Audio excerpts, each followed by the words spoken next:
डुवर्स की हैरान कर देने वाली सनसनीखेज घटना। पत्नी की हत्या पति ने की, तो पति की हत्या किसने की? नमस्कार, आप देख रहे हैं खबर समय। मैं हूं आपके साथ प्रतिभा।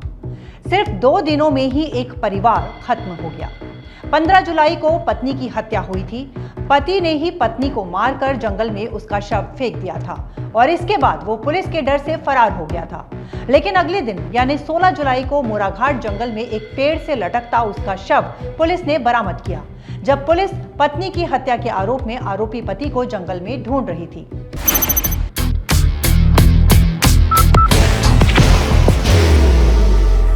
There will only be one insignia.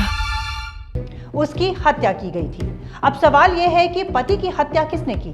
किसने उसकी हत्या करके उसका शव पेड़ पर लटका दिया था? पुलिस दोहरे हत्याकांड की जांच में जुटी हुई है। पति ने पत्नी की हत्या का अपराध स्वीकार कर लिया था और इसलिए वो फरार चल रहा था। लेकिन अगले दिन जब उसकी तलाश में पुलिस ने चप्पा चप्पा छान मारा तो उसकी लाश बरामद की गई। ये पुलिस के लिए कम हैरानी की बात नहीं थी। आखिर पति का हत्यारा कौन है? चलिए आपको ये पूरा मामला समझाते हैं। डुवर्स इलाके में मोराघाट जंगल से 38 वर्षीय महिला चुमकी का पुलिस ने रक्त रंजित शव बरामद किया था। ये इलाका गैरकाटा के अंतर्गत आता है। पुलिस ने चुमकी की लाश को बरामद कर पोस्टमार्टम के लिए भेज दिया। जब इस घटना की पुलिस ने पड़ताल आरंभ की तो पता चला कि पति विमल और पत्नी चुमकी का दाम्पत्य जीवन अच्छा नहीं चल रहा था। दोनों के बीच अक्सर झगड़े होते रहते थे। घटना के दिन भी उन दोनों के बीच झगड़ा हुआ था। उसके बाद विमल की पत्नी चुमकी अपने घर से निकल गई। चुमकी के पीछे विमल भी घर से निकल गया। दोनों गैरकाटा के अंतर्गत मोराघाट जंगल में पहुंच गए। यहाँ एक बार फिर से दोनों के बीच जमकर झगड़ा हुआ। वहाँ आसपास में कुछ लोग जा रहे थे। उन्होंने पति पत्नी को लड़ते झगड़ते देखा था। बाहर की भागदौड़ अब नहीं तोड़ेगा आपके घर का सुकून। SBM गोल्ड UPVC विंडोज, आपके घर का सुकून। उन्होंने दंपति को न केवल लड़ते देखा बल्कि स्त्री का खून से लथपथ शव भी देखा था और उन्होंने इस मामले की जानकारी पुलिस को दी थी। दरअसल पति विमल ने गुस्से में आकर धारदार हथियार से पत्नी की हत्या कर दी थी और उसके बाद जब उसका गुस्सा ठंडा हुआ तो वो प्रायश्चित करने लगा। उसने पत्नी की हत्या का अपराध स्वीकार करते हुए अपने बेटे के मोबाइल पर एक व्हाट्सएप मैसेज भेजा, जिसमें उसने स्वीकार किया कि उसने चुमकी की हत्या कर दी है।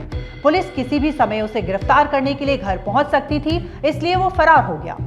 पुलिस ने विमल के खिलाफ भारतीय न्याय संहिता की धारा 302 के तहत मामला दर्ज कर विमल की तलाश शुरू कर दी। पुलिस ने उसकी तलाश में जंगल और आसपास के इलाकों में तलाशी अभियान चलाया। जंगल में विमल की तलाशी के क्रम में ही पुलिस को एक पेड़ से उसका शव फंदे से लटकता मिला। शिनाख्त में इस बात की पुष्टि हो गई कि उक्त शव विमल का था। पुलिस ने उसके शव को पोस्टमार्टम के लिए अस्पताल भेज दिया। पहले तो पुलिस को लगा कि विमल ने आत्महत्या कर ली हो, लेकिन प्रारंभिक शव की जांच और परिस्थिति जन्य हालातों को देखते हुए ऐसा नहीं लग रहा था कि उसने आत्महत्या की थी।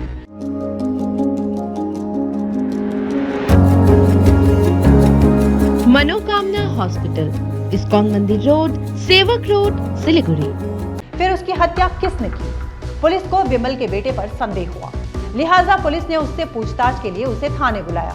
विमल का बेटा निर्दोष था, तब पुलिस ने उसे वापस घर भेज दिया। अगर विमल की हत्या उसके बेटे ने नहीं की तो फिर उसका हत्यारा कौन है?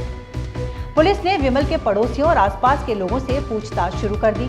जांच के क्रम में पुलिस को पता चला कि चुमकी राय का असली नाम रूपा राय है। उसका कथित रूप से 40 वर्षीय सनातन राय के साथ अवैध संबंध था। जांच के क्रम में पुलिस को यह भी पता चला कि दोनों पति पत्नी के बीच अक्सर होने वाले लड़ाई झगड़े का कारण भी सनातन राय था।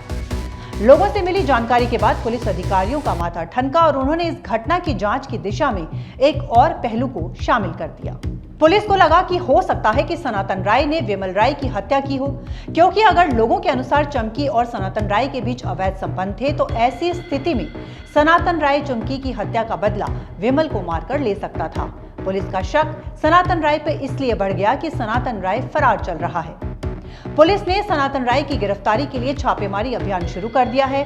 सनातन राय की गिरफ्तारी के बाद ही ये पता चलेगा कि विमल राय का असली हत्यारा कौन है। Elevate your career at IIHM Siliguri, organizers of the International Young Chef Olympiad. Earn a degree with placements in France and Mauritius. Now in Kalimpong. फिलहाल गैरकाटा और आसपास के इलाकों में इस दोहरे हत्याकांड ने लोगों में दहशत पैदा कर दी है। 15 जुलाई को रूपा राय का शव बरामद हुआ और 16 जुलाई को उसके पति विमल राय की भी लाश बरामद हो गई। इन घटनाओं ने इलाके के लोगों में एक अजीब सी सनसनी और दहशत पैदा कर दी है। स्थानीय लोगों में भय, चिंता बनी हुई है। इसके साथ ही ग्रामीण इलाकों में ये घटना चर्चा का विषय बनी हुई है। पुलिस सूत्रों ने बताया कि मामले के सभी पहलुओं की सघनता से जांच की जा रही है। पुलिस आगे की कार्रवाई करने से पहले सनातन राय की गिरफ्तारी तथा उन दोनों की पोस्टमार्टम रिपोर्ट का इंतजार कर रही है। फिलहाल अभी के लिए इतना ही। आपको बता दें कि आपके लिए खबर हमारे प्रतिनिधि सुरेंद्र श्रीवास्तव के द्वारा लिखी गई है। आप हमारी इस खबर को YouTube चैनल पर भी देख सकते हैं। इसी तरह की लेटेस्ट अपडेट्स जानने के लिए आप बने रहिए हमारे साथ और देखते रहिए खबर समय। हर समय खबर समय। धन्यवाद।